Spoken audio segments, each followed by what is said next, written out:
Oh, hi, everybody. It's Ezra Levant here. It's October 19th. Can you believe it? Oh, my God, the year's almost done. COVID has stolen it. That's not fair to the virus, though. The virus didn't put the world in lockdown. The virus raged for about a month, peaked in mid-April, and has actually is no longer spreading with a speed that could call itself a pandemic, really. It's just not that widespread anymore. Certainly not that deadly. I mean, there may be some technical definitions it's a pandemic, but it's done. The damages from politicians, I want to show you something I saw this morning. It's from Wales, which is part of the United Kingdom. There's about 3 million people in Wales. You know, there's England, which is the biggest part. There's Scotland, there's Wales, there's Northern Ireland. Together, that's the United Kingdom. The three on the one island are Great Britain, and Great Britain plus, anyhow. Look at this video. The First Minister of Wales has essentially put every single Welshman in solitary confinement for 2 weeks. He's calling it a fire break. What? There's no fire, though. That's the thing. And we're people, not trees. And he's saying that no Welshman can visit any other Welshman from another household in public or in private. Just none. Just no. Just it's done. Take a look at this. Over the weekend, the Cabinet of the Welsh Government met to continue our discussions about a time-limited fire break, a short, sharp shock to turn back the clock, slow down the virus, and give us more time. We met again this morning, and we have now reached the difficult decision to introduce a 2-week fire break starting at 6 p.m. on Friday this week. The fire break period will then include the half-term holiday and cover the weeks ending on Monday, the 9th of November. This fire break is the shortest we can make it, but that means that it will have to be sharp and deep in order to have the impact we need it to have on the virus. Between Friday, the 23rd of October and the 9th of November, everyone in Wales will be required to stay at home. This means working from home wherever that is possible, and the only exceptions will be critical workers and jobs where working from home is simply not possible. Can you skip ahead? I mean, it's very long. I don't want to play the whole thing. Maybe you could skip ahead to where he talks about, there was a word I extracted in my tweet. He basically said, everyone's in lockdown, and no, you cannot, what's the phrase? There will be no gatherings with people you don't live with, either indoors or outdoors. Can you find that? Let me tell you the time code for that, because I think I actually got the time code for that. It's just absolutely outrageous. That's at 3:21. I imagine someone saying you cannot meet with anyone at all for 2 weeks. Take a look. Indoors. To help break the cycle of transmission, there will be no gatherings with people you do not live with, either indoors or outdoors, during this 2-week period. What? You know, a year or so ago, my friend Tommy Robinson was put in prison, in the most secure prison in the United Kingdom. It's their equivalent to Guantanamo Bay. It's called HMP, Her Majesty's Prison Belmarsh. And I visited him 3 times there just to make sure the lad was okay because he had some troubles in HMP Onley. And he was in solitary confinement.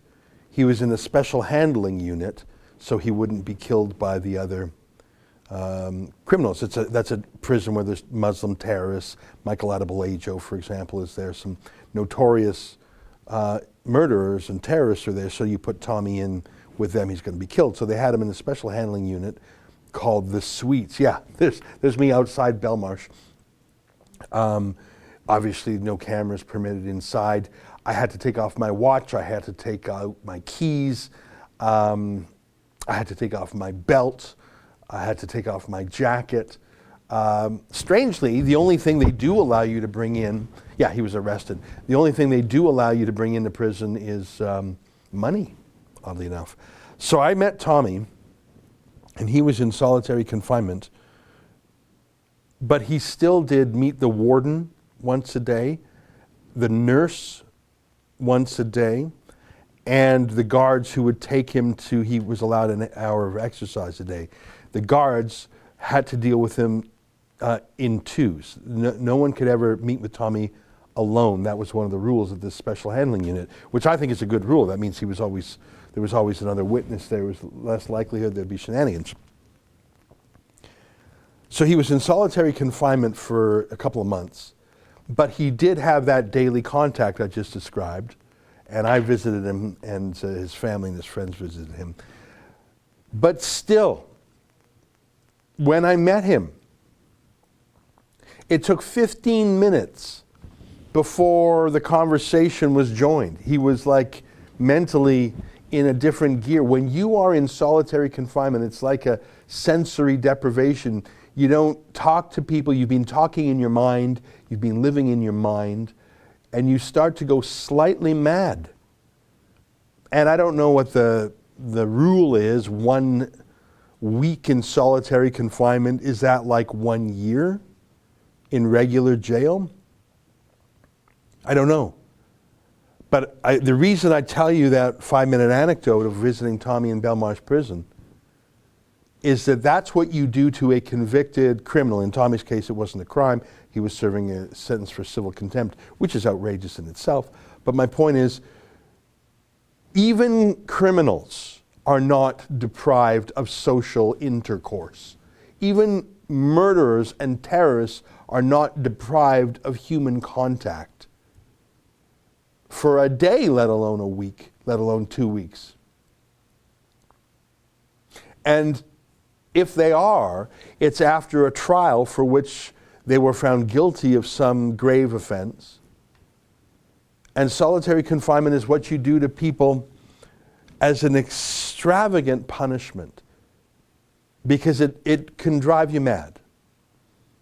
And those visits I paid to Tommy when he was in solitary, it took 15, 20 minutes of more sort of like me and the other visitors talking at him before he would loosen up. And then by the time the end of the visit, he was bantering and making and laughing at jokes and stuff. He wouldn't laugh at a joke in the first 5 minutes. Could you imagine sentencing an entire country? That's what they call Wales. They call Wales a country, they call England a country, they call Scotland a country. Together they're Great Britain, and add in Northern Ireland, that's the United Kingdom. I think I got my nomenclature right. So a whole country like Wales, 3 million souls. Sorry, you cannot play that last clip again. The one that starts at that last one there. Play this. This was announced today by the tyrant of Wales. Indoors. To help break the cycle of transmission, there will be no gatherings with people you do not live with, either indoors or outdoors, during this 2-week period. Thanks. They will. You just can't meet anybody. You just can't with someone you don't live with. Let's say you live on your own. Let's say you live on your own. You were just sentenced to 2 weeks solitary confinement. You'll go mad in 2 weeks. Why? What did you do? You're not sick? Why are you being punished? Don't we quarantine the sick? Why are we quarantining the healthy? And by the way, there are some people who like privacy, but even they want the ability to go out and see people. I've been listening to too much Morrissey lately. Take me out tonight. I want to see people and I want to see light. We're social creatures. And if we choose to be reclusive, that's a choice. That's the opposite of being commanded not to see someone, not to see anyone, not to gather with anyone you don't live with. What if you live alone? What if you are a grandma or grandpa who's a widow or widower? You're lonely, you're 75, let's say you're 80, you got married at 25, your spouse passed away at 75, you had 50 years of marriage, you've been a widow for 5 years, you're a grandma who lives on her own because you're not frail enough that you got to be put into a home. You're living at home, but you like visits from your kids and your grandkids and your neighbors because you have a hole in your life because your soulmate and your spouse of 50 years predeceased you. And you live at home and you're proud of the fact that you live at home. You haven't been institutionalized because you're still sharp and you're still physically able, but you do, like all humans, want contact. Physical contact even. Maybe you want a hug or a handshake.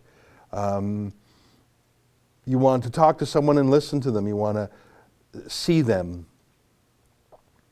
For 2 weeks now, that little tyrant has sentenced you and 3 million other Welshmen to solitary confinement. I told you the story about what it's like to... Have you ever met anyone in solitary confinement? I'm guessing you haven't.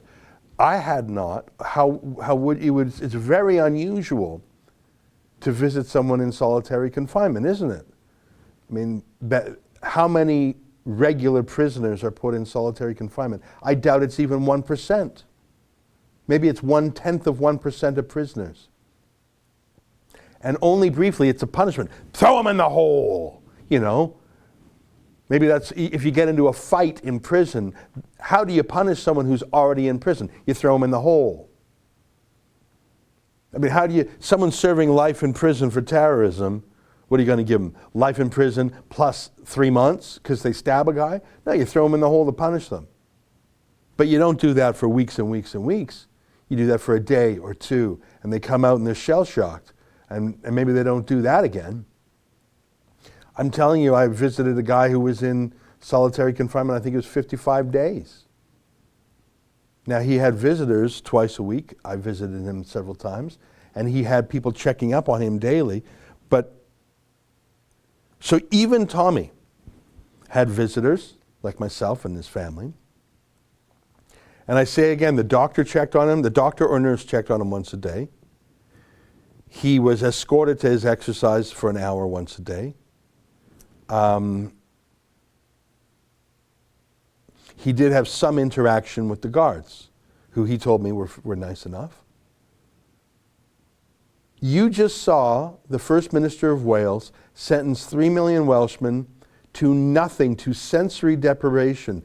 Tommy was in prison. He got every day the nurse or doctor would check up on him. Every day. And he wasn't ill. He was a pretty healthy guy. Every day. Every day someone took him to exercise. They probably didn't talk a lot, but they probably had a little bit of banter. So you're going sensory deprivation, full isolation, full solitary confinement for 2 weeks. Why? What did you do wrong? Did you rob a bank? Did you murder someone? Did you stab someone in the next prison cell? Did you get into a fight in the prison yard? Did you shiv someone? What did you do?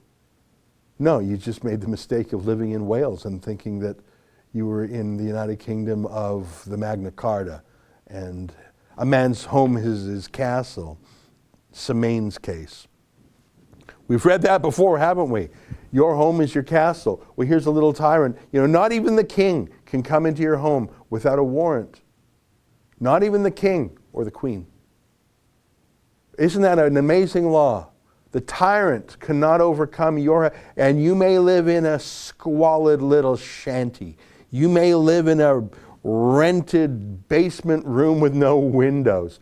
But if that is your home, it is your castle, modest as it may be, and no one can simply come in the United Kingdom without a warrant. And yet this little thug, this tyrant of Wales, has just said that you are not the king of your castle. He will say you cannot have anyone, not even one person ever, not even your own family members, if they don't live with you, can visit you. So that case of the grandma, the 80-year-old widow, who's active and with it and lives on their own but has daily visits from the kids, that's banned now. Is this the country that stood up to the Nazis and the Luftwaffe? Is this the country that won the Battle of Britain with those Spitfires, doing mission sorties every few hours against all odds? Is this the country that built the British Empire on which the sun never set? Is this that same country? Is this that same country? What a deep embarrassment. Embarrassment, who cares about embarrassment? What a tragedy. Fire break. I know what a fire break is. I grew up in the country. A fire break is when a fire's coming, and I guess you do them in forests also, but I grew up in the prairies. A fire would come. You would take a sort of a plow, a disker, and you would just go, you would dig up the field in a thick line, and maybe you would come back and make it thicker, so there was nothing to burn. You would just remove the fuel. So this prairie fire sweeping across the prairie, it's just coming and burning fast. How do you stop it? You have a fire break. You plow a line, really, a barrier in the field.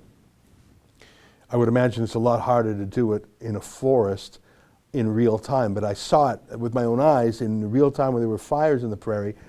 All the farmers would bring their, I think they were called diskers, and cut a swath that couldn't burn. Save a house, save a farmhouse. You're not going to save all the fields, but maybe you encircle the farmhouse or whatnot. That's a fire break. But that's what you do to inanimate fuel. It's what you do to the field. You don't do that to people. People are not to be dug up and disked and overturned and used as fodder. Fire break. I've heard the phrase by their labor leader over there, circuit break, fire break. Why are you using metaphors that depersonalize what you've done? I have some news on this. I'm not ready to share it today, but when I see you next on Wednesday, I will have news for you on this. Hey, can you call up that Melbourne The Age article? Do you know the one? I think I threw it in Slack. We're fighting in Canada. We got a new case. I don't want to tell you about it until we're formally papers signed. We've got a new case, a Fight the Fines case, perhaps the most interesting one yet, perhaps the most egregious one yet. We're working with the lawyers. We had to find a lawyer. It's in an unusual location. It looks like we've got a good lawyer. I was playing phone tag with him this morning. Give us a couple days on that. I've got news from you from Canada. I've got news for you from the United Kingdom that I hope you will like. And I'll have that news for you for sure by Wednesday when I'm next in this chair. And look at this. This is in The Age, which is an unusual name for a newspaper, but I think it's one of the largest newspapers in Australia. It's headquartered in Melbourne. It's affiliated with a TV channel, I believe, called Channel 9. So it's a big deal. It's sort of like the Toronto Star, or, it's like it's a first-rate newspaper. It's a legacy newspaper. It's on the left of center. It's over 150 years old. Can I run this? So I told you about Canada. I teased you about Canada. I teased you about the UK. Let me show you this. Hughes Day salon owner slapped with $10,000 fine after opening.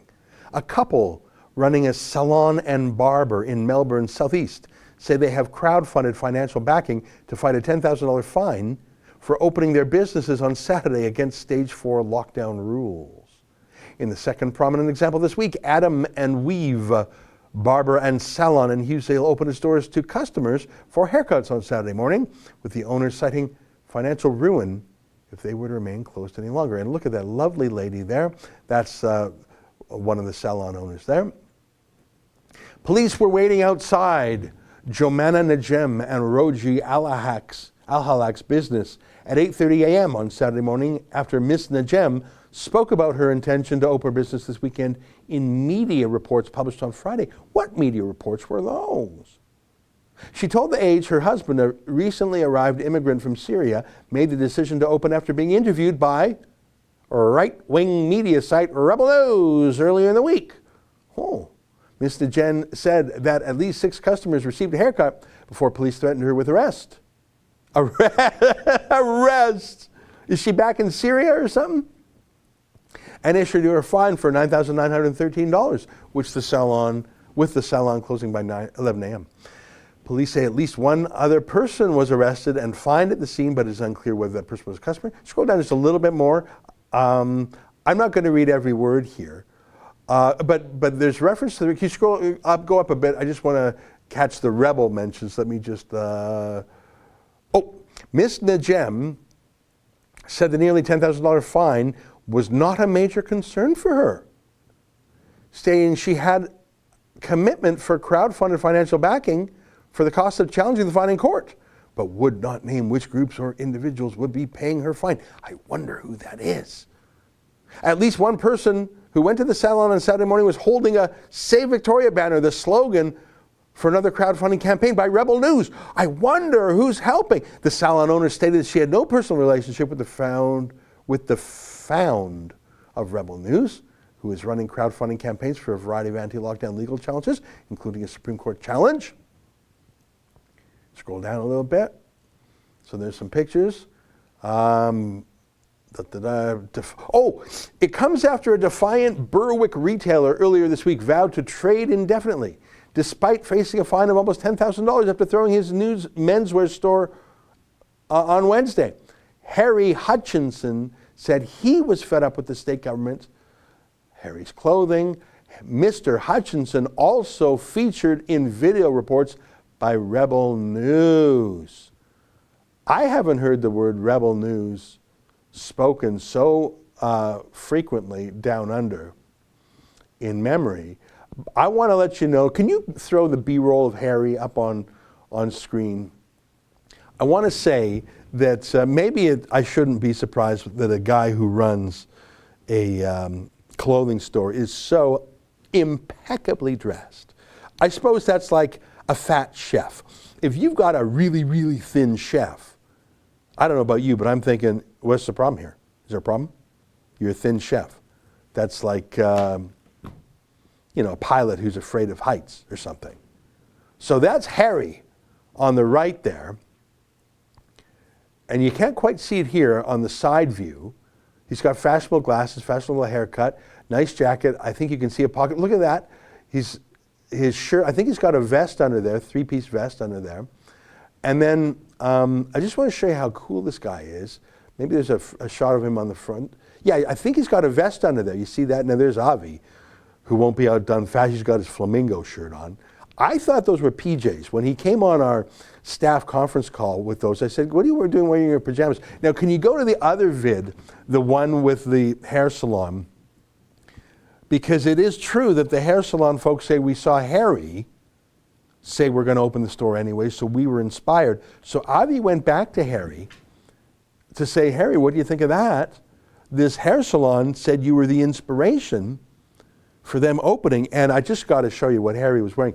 I want to let you know, I've been to Melbourne once in my life. I really enjoyed the visit. It was a brief visit. If I go back to Melbourne ever, I will go to Harry's. Yeah, look at that. Look at that. Look at that guy. Look at that jacket. Now, I think it helps that he's fit. So there's the salon owner. And can we get the sound up? Sound up there at one point. 30 customers in this place.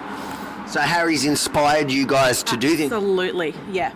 There's a local salon in Hughesdale that say that you've inspired them to open their doors tomorrow from 8:30. How do you react? Absolutely staggered. I'm rapt, because that's what we're trying to do, is to get the small business open so they can support their families, support their own livelihood and get on with life. Just brilliant.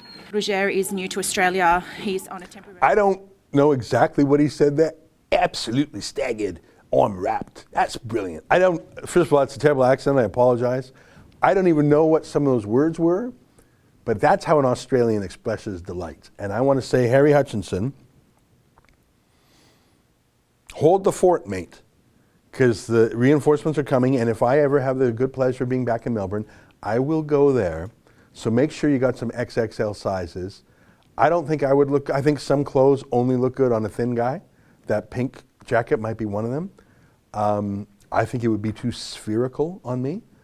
But I really like that guy, Harry. I really like, you know what, can you go back to the barber video?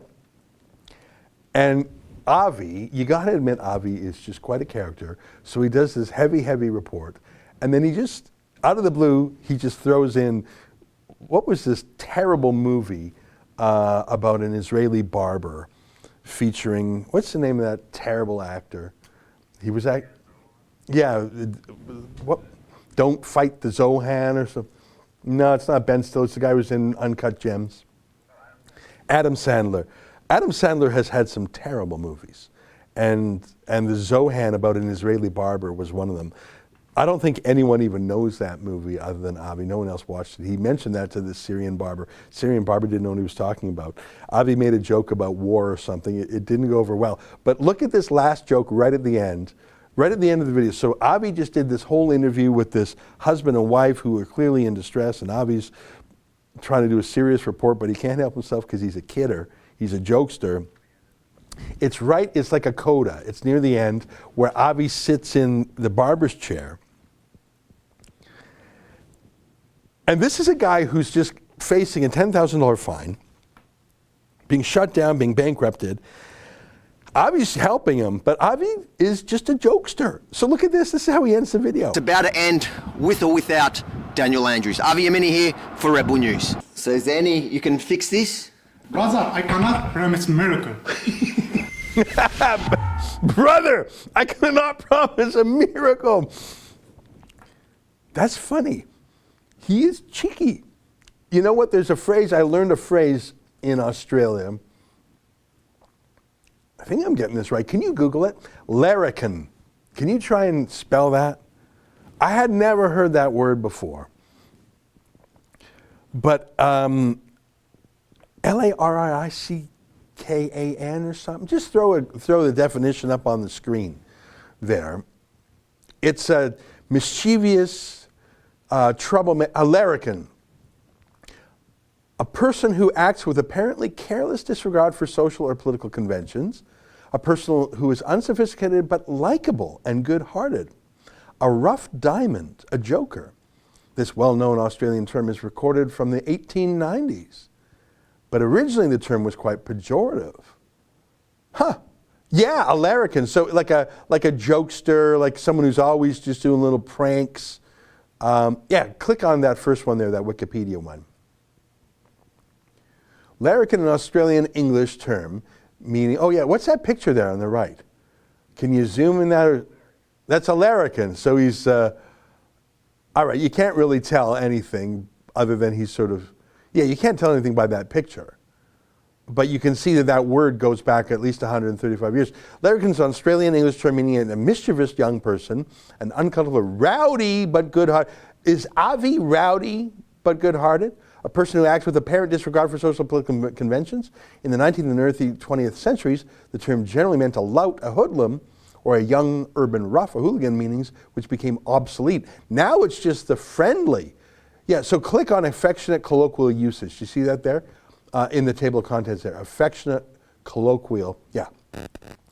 Australian vernacular speech commonly inverts a word meaning ironically to a diametrical opposite, e.g. nicknaming a red-haired person as Bluey. This is Wikipedia, so you got to take it with a grain of salt, but that sounds funny. In similar fashion, highly derogatory terms such as bastard and larrikin are frequently deployed with affectionate even respectful connotations. For example, in 1965, Australian swimmer Don Fraser was banned from competition by the Australian Swimming Union for various incidents at the previous year's Summer Olympics. Fraser was later described as having a larrikin streak, as well as being an iconic figure, and was appointed an officer of the Order of Australia. The evolution of larrikinism in Australia is summarized in the publisher's description of a 2012 book. From the true blue crocodile hunter, yeah, exactly, Crocodile Dundee, he's a larrikin, to the blue humor of Stiffy and Moe, from the Beaconsfield miners to the sentimental bloke, I don't know what most of these references are, Australia has often been said to possess a larrikin streak. Today, being a larrikin has positive connotations, and we think of it as the key to unlocking the Australian identity. A bloke, first of all, you got to love that word, a bloke who refuses to stand on ceremony and is a bit of a scallywag. When it first emerged around 1870, however, larrikin was a term of abuse, used to describe teenage working-class hellraisers who populated dance halls and cheap theaters. Crucially, the early larrikins were female as well as male. Oh, look at this. And again, I'm just reading Wikipedia. You always got to do it with a grain of salt. It can be argued that the larrikin tradition of disdain for authority, propriety, and the often conservative norms of bourgeois Australia, as evident, for example, in the country's history of censorship and the nation's receptiveness to paternalistic leaders, are two sides of a self-reinforcing dynamic. The social conservatives of the mainstream fuels the undercurrent of larrikinism and rebellion, which in turn is seen as demonstrating that firm hand is needed. This is sometimes referred to as the larrikin-wowser nexus. Wowser being an Australian colloquial term for a person of puritanical morals. Okay, enough. I got to stop reading this. I don't seek to read you a bunch of dictionary definitions, but you see what's going on here. In Australia, you got a wowser named Dan Andrew. Am I using the word wowser right? Oh, lockdown, just like that wowser in Wales. You can't meet with anyone who you don't live with for 2 weeks. Solitary confinement, lockdown. Oh, this is going to hurt you more than it hurts me. Oh, I hate to do it, but, and yeah, I'm so sorry, but, and oh, believe me, I don't want to do this, but I'm just going to make you go bankrupt. Do you think that First Minister of Wales has ever skipped a meal? Do you think he's ever skipped a paycheck? Do you think he's ever not added a trifle or a trice to his expense account? I bet he's the kind of guy who puts $1 in a payphone and expenses it. But he's okay with you being out of work for 2 weeks. He's okay with you. Do you believe that Welsh First Minister will not gather with someone he doesn't live with? Do you believe that for a second? You know what? Can you Google Tony Blair quarantine? You know who Tony Blair is, a former Prime Minister of the United Kingdom, Labour Party, so oleaginous. So Tony Blair flying around, and he's just exempt from quarantine because, you know, he's Tony Blair. What are you going to do? Exclusive, Tony Blair accused of breaking quarantine rules with U.S. trip. Former Prime Minister pictured at Mayfair restaurant 10 days after White House visit, having not been given exemption. That's all we need is the headline there. So one rule for the little people: you can't visit anyone you don't live with. And then Tony Blair, because he's a fancy person, yeah, of course he flies around. You think he's going to sit in his house alone for 2 weeks? Come on. Do you really think that Welsh First Minister's going to sit alone in his house for 2 weeks?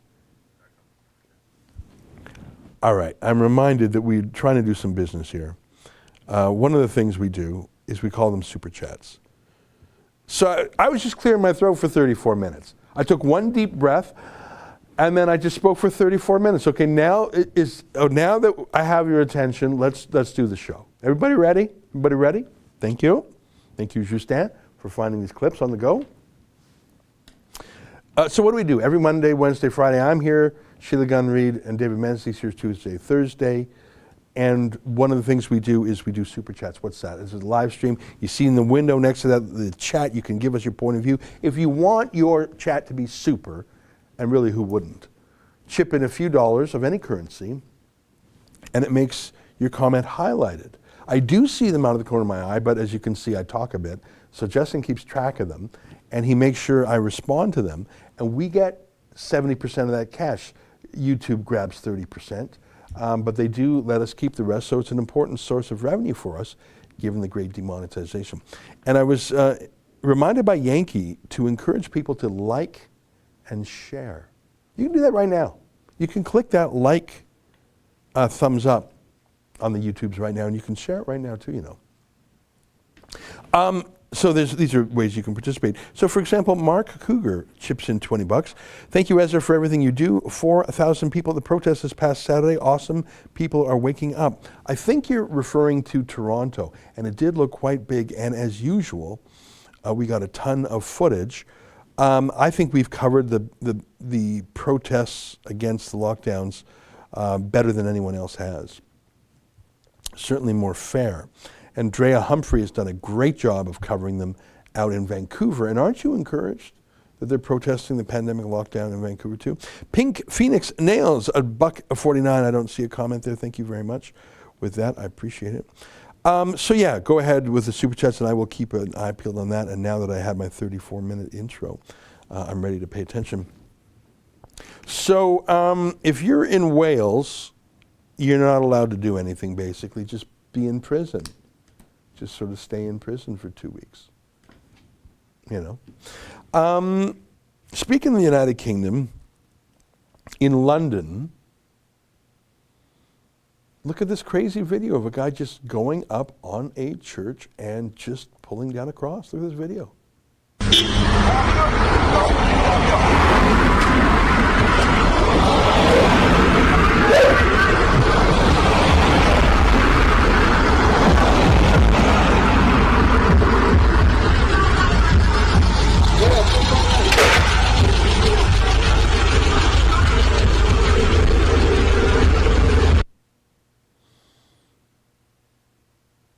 That's a racist hate crime. Put the shoe on the other foot. If it was a young British man on top of a mosque toppling a minaret or some other symbol of the mosque, do you think you would have heard of that now? Was that the first you've seen of that? I bet it was. Why wasn't that the lead story on the BBC? Because it was a Christian church that was being violated, so it's fine. It's just a Christian church. I think that's incredible. Super chat from Stephen Bent. Please use this to help buy the pink jacket. It would look awesome on you. That's very nice of you to say. You know, when I was in college, I had a yellow jacket, and I loved it. But how often can you wear a yellow jacket? The thing about a yellow jacket is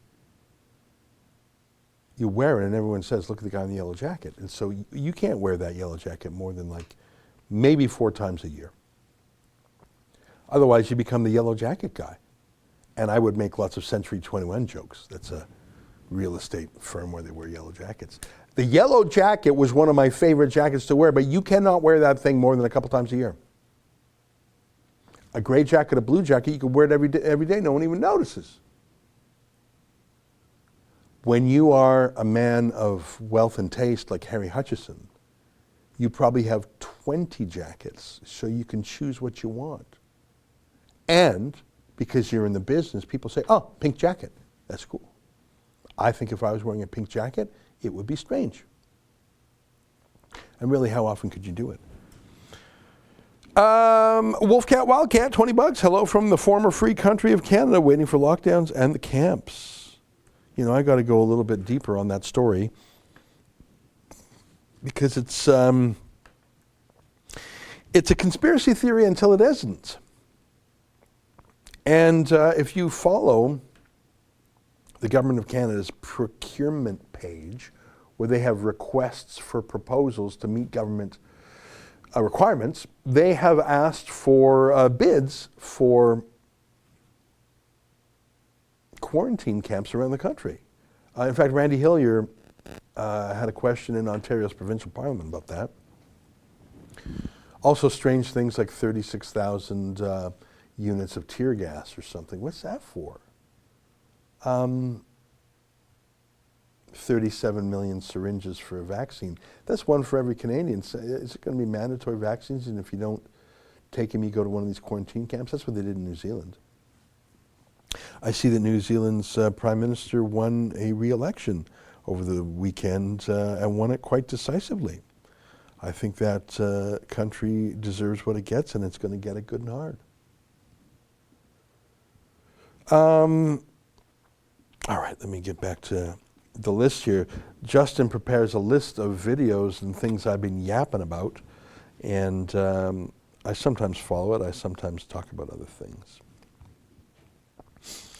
You know what I did the other day is, I just can't help notice how often the CBC, and frankly Global News and CTV, and unfortunately the National Post now too, they rag on Donald Trump and Melania Trump and Barron Trump, and that's fine. I mean, they shouldn't put on kid gloves when talking about any politician, but it strikes me that if you are a Canadian news source and your toughest criticisms are not for your own government, but for Donald Trump, who is not president of Canada, who is not elected by Canada and will not be diselected by Canada, runs nothing in Canada.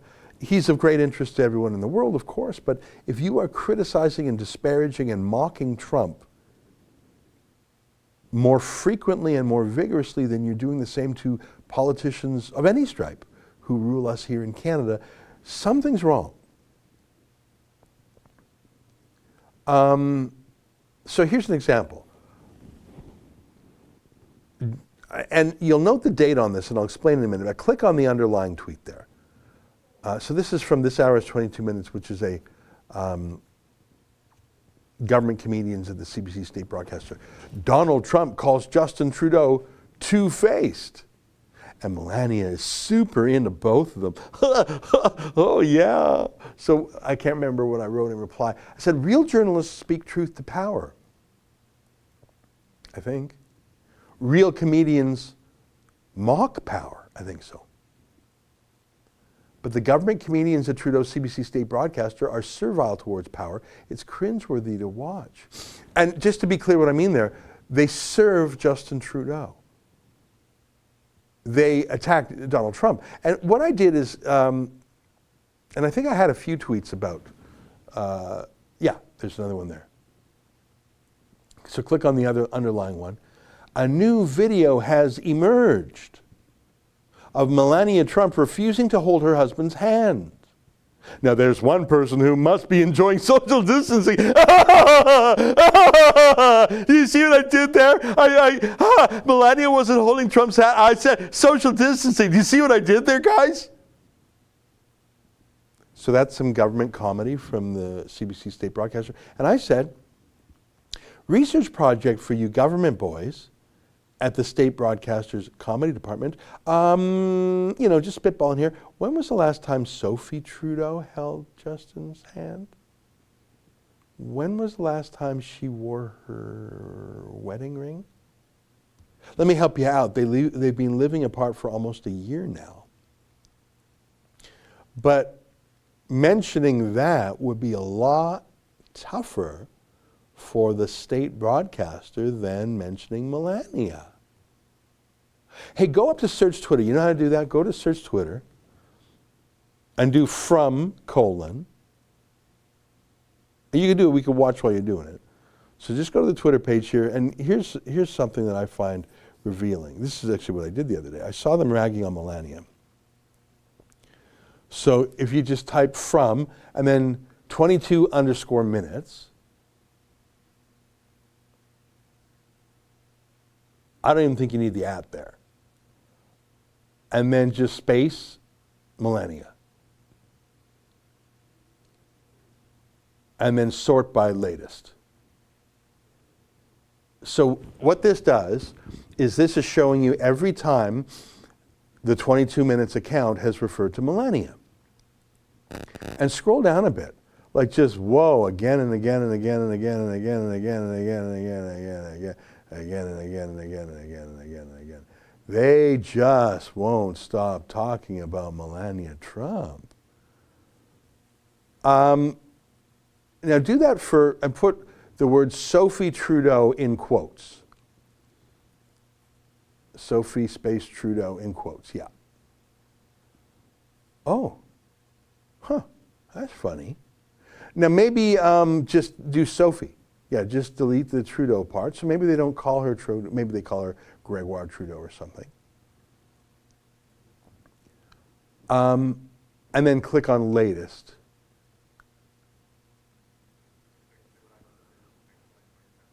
Can you take out the quotes? That might be, because that would be very curious if they literally have not mentioned her. Can that be true? That they have, like I just showed you, thank you for typing this in. So this is sorted by date. We just showed you the obsession that CBC's government comedians have with Melania Trump.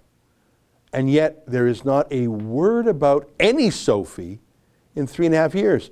And just then let's just read them together. So Japan's First Lady pretends not to speak English rather than chat with Donald Trump. Ça me donne une idée, said Sophie Gregoire Trudeau. So it's not even a joke about her. It's Sophie Trudeau saying, hey, that's given me a good idea. I'll pretend I don't speak English. Boy, you're speaking truth to power. Can't wait to see how Sophie Gregoire Trudeau makes St. Patrick's Day all about her husband of Scottish, French, Canadian descent. Wow, you just really spoke truth to power there, guys. Sophie Gregoire Trudeau named Parks Canada's honorary guide for families. She'll show you the sights, sing to you, it'll be great. Whoa, that's a little risque, you guys. Just to remind you, 22 Minutes is a comedy site. I needed to tell you that. Sophie Gregoire Trudeau says women, quote, can no longer be ignored, unquote. Reporters then told her, move, you're blocking our view of Justin.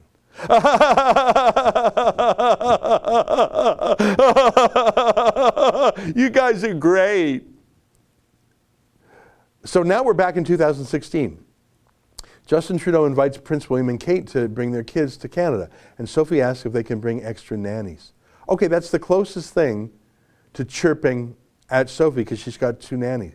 So you'll notice the date there, July 5th, 2000. So 4.5 years ago, they made a gentle jibe about the fact that Sophie Trudeau stuck 2 nannies on the government payroll. Sophie Gregoire Trudeau faces backlash after saying she needs more staff, expected to hire more staff to deal with the backlash.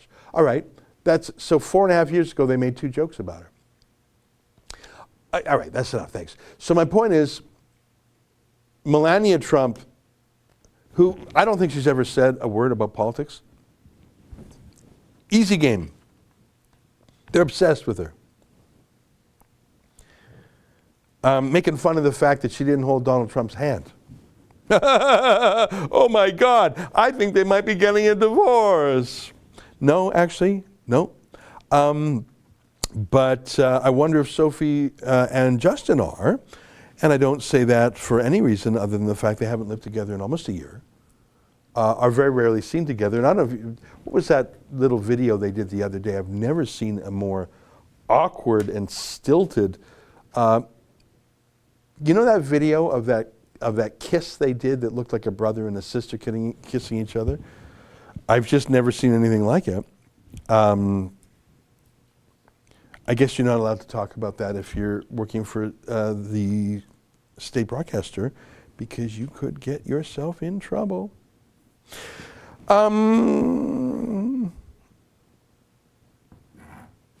What time is it?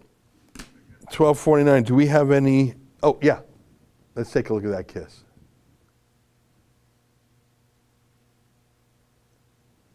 Yeah.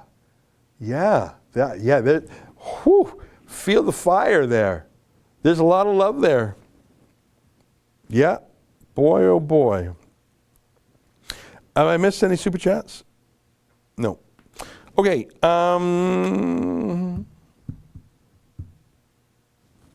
It's 12:49, so I don't want to open up a big can of worms. But I like the fact that Donald Trump refused to die when he got the virus. He was supposed to die. That's what blue checkmark Twitter said. Forget about blue checkmark Twitter. That's just Twitter, right? But how many mainstream media reporters, serious national reporters, said their sources said things are a lot worse for Trump than they're letting on? And in fact, he was actually out of the hospital in a couple of days and healthier than ever. And now he's doing all these rallies, sometimes 2 or 3 a day. And he does a little dance. And I think we're going to get demonetized if we throw up the vid. But first, can we grab a just picture of Trump in his element, dancing at one of his rallies. He loves to dance at the rallies. And what's Trump, 74? I'd have to Google his age to be sure. 74. So he just does a dance. I'm not saying he's got a lot of rhythm, but it's sort of fun to see a president dance a little bit, especially Trump, because he was supposed to be dead by now, not working 18-hour days. Like this guy had the coronavirus just like what, a week ago? By the way, by contrast, Joe Biden today announced he is not doing any campaign events till Thursday. What, is he having a surgery or something? Which one's this? It's just another dance. It's just another dance. It's not a heavy dance. I don't think he's much of a dancer. He's got a little bit of rhythm, but he doesn't have a lot of moves. He's not, but it's fun. It just seems fun. And I saw this one video on Twitter. It was taken from TikTok of a young woman who put a different song behind it. I can't recognize the song. It's a hip-hop song. And she danced along with the president. And I have to say, I've watched this video 3 times because I think it's sort of cool when she does it. And in my mind, I pick, a line dance with everyone. It's sort of like often country music, a line dance. Everyone does even the Macarena is sort of a line dance, right? A bunch of people dancing together. It's fun. It's not really choreographed. You're just sort of doing the move. Even whip and nene, right? I mean, that's a line dance. Imagine a dance hall full of kids and grandkids and grandparents just cutting a rug like this. Take a look.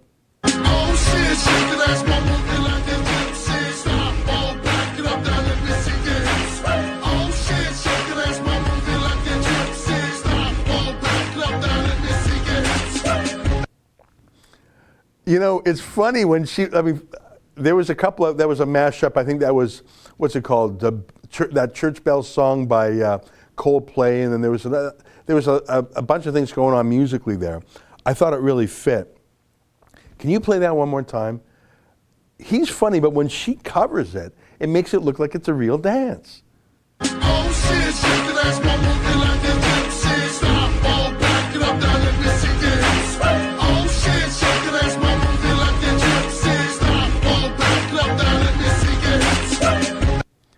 I don't know why I like that so much, but I do. I thought that was great. Who I bet can dance is Barron.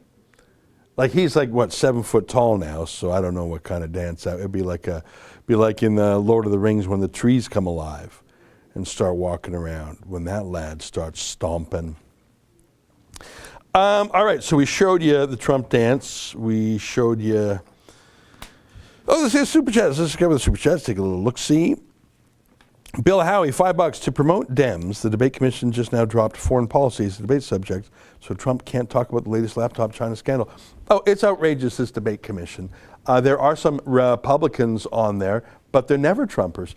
That's not even the worst of it. I mean, seriously, no mention of foreign policy in any of the debates. Trump just you know what? Can you grab a tweet I did from Etihad?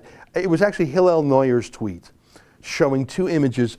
Peace broke out in the Middle East today. Have you heard of Etihad Airlines? You've heard of Emirates, Emirates Airlines, right? I think it's actually the largest airline in the world now, obviously subsidized by that. But look at this. Etihad is the second airline. It's based in Abu Dhabi. Etihad Airlines. It's a huge airline, by the way. Today we make it's based in Abu Dhabi. Today we make history. Etihad has become the first Gulf airline to operate a passenger flight to Israel. And this is only the beginning. Salam and shalom. I think that is so wonderful. And then here, look at this. Amichai Stein, he's a journalist. U.S. sources to Al Gad TV. I don't know Al Gad TV. I'm guessing it's Sudanese. In a few days, Sudan will sign a peace agreement with Israel. Sudan will be removed from the list of countries supporting terrorism and will be exempted from its $3 billion in debt. Oh my God. And was there a flight from Bahrain or something? Can you go through my feed? I think that there was a video of a plane actually landing. I think it was from Bahrain or something. And they had the flags above. And I can't even believe this. I mean, I can't believe it's not just one little tepid piece. Yeah, look at this. Yeah, click on that again. Etihad crew upon landing in Israel. And click that one there. So that just says Etihad in Israel. So look at that. So that's their plane. You can see that's their Arab symbol, their flag. But they got their flag. They got the symbol on the plane. They got their flag and the Israeli flag. And that is the Etihad crew. I'm sorry, how can you not be? They're holding the Star of David. I don't think if you have hate in your heart towards the Jews, I don't think you hold the Star of David flag. And I showed you the tweet from Etihad itself. They're excited about it. They're bragging that they're the first. If you are an anti-Semite, you can't say that. You can't do that. You would break, you know. I find that this is a warm peace as opposed to a cold peace. Israel negotiated peace with Egypt in the late 70s and with Jordan, but those were fairly cold peaces. You know what I mean? They were more like truces than peaces. There was not a warm peace, person-to-person connection.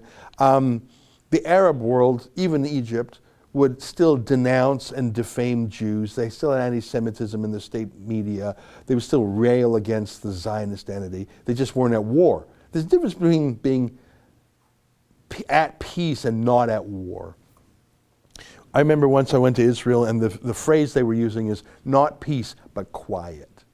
They weren't even pretending that peace was possible. They just said, we'll give you quiet, we won't give you peace. That was an Israeli politician in the election. Now, this is warm peace. I have hesitated.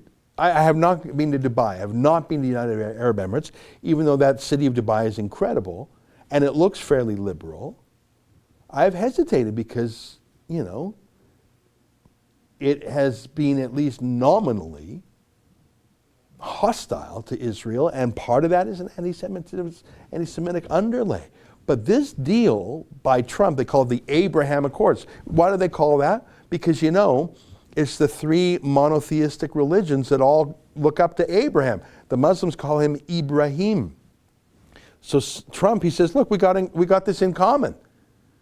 We all come from Abraham. You call him Ibrahim, we call him Abraham, the Jews call him Avraham. We got this in common. Let's start from there. And oh my God, you've got, what are the countries? You got Bahrain, you got United Arab Emirates, you got Sudan, you got Saudi Arabia allowing flyovers, you got, did I see something about Kuwait? You know, there's all these, now they're little countries, but it's starting to add up, holy moly. And Etihad Airlines are flying Israeli flags, and I saw some boss of Bahrain, like their emir or whatever, holding a Jewish Torah or something. Like, oh my God. I think it's real. I was the most skeptical person in the world. Yes, so of course they don't want to talk about foreign policy. If this was under any other president, this would be like, give him every Nobel Prize, not just the Peace Prize, give him the Nobel Prize for economics, for chemistry, for physics, you know, because you've cut the Gordian knot, you've untangled that, you've got peace not just with one, you got peace breaking out all over, and it's a real warm peace, like not just a, fine, let's shake hands, and by the way, you have to give us all this land. I mean, that's the thing, the peace deal with Egypt, Israel gave back more than half of all its territory. This is just peace for peace. Oh my God, of course they don't want to talk about foreign policy, because Trump has he actually, I remember when he called it the deal of the century, I thought, oh no, please don't try and do a deal in the Middle East. You'll just, and my God, he did it. Let me read some super chats. Lush Bob, $5. Oh, Ezra, your laugh is contagious. Ha ha ha. Well, sometimes I laugh in a fake way, like when I read 22 minutes. I do sort of a CBC laugh. Ray W, £5. Thanks, Rebel Trump 2020. Well, Ray, if you're chipping in £5, that tells me you are in the United Kingdom. And I am so happy to tell you we will have some good news for you within 48 hours. My friends, it looks like it's 1 o'clock on the dot. We do the show for 1 hour, and the 1 hour has transpired. Do we have a puppy video? So as you know, every day we like to end with a dog video. We like dogs. We like the idea of dogs, and we like dogs in action. Dogs love people. It's amazing. And I think looking at dog videos can make you feel happier immediately, especially if you're looking at the heavy things in the world. Because dogs don't know about politics. Dogs don't know about lockdowns. Dogs just want to love you. And so we end with a dog video, and depending on the day, it makes you feel 12% better, makes you feel 40% better, whatever, especially when dogs are doing funny things. Because we see ourselves in them. They're childlike. Obviously, children have the spark of God in them. Dogs have I would say dogs have a spark of their creator in them, but they lack a human soul, of course, but they have a dog soul. Let's put it that way. And we see an innocence and an unconditional love in them. Don't you think dogs make you feel better? Now, what I like to do is I like to not know the dog clip in advance. Justin sources them. Justin curates them. I see them for the first time as you do, and I like it that way. Justin just tells me in my ear that this dog video was sent in by a viewer. So I got to tell you, I'm a little skeptical. I'm a little skeptical because I'm thinking maybe that's a viewer who just wants to show off his own dog, which may not be a world-class dog. We're about to find out. So without further ado, let me say goodbye. Here's a dog video sent in by a viewer. Good night, everybody.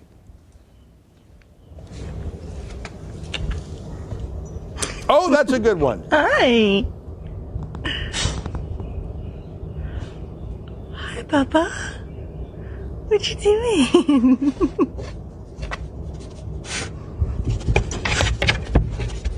Hi, Billy.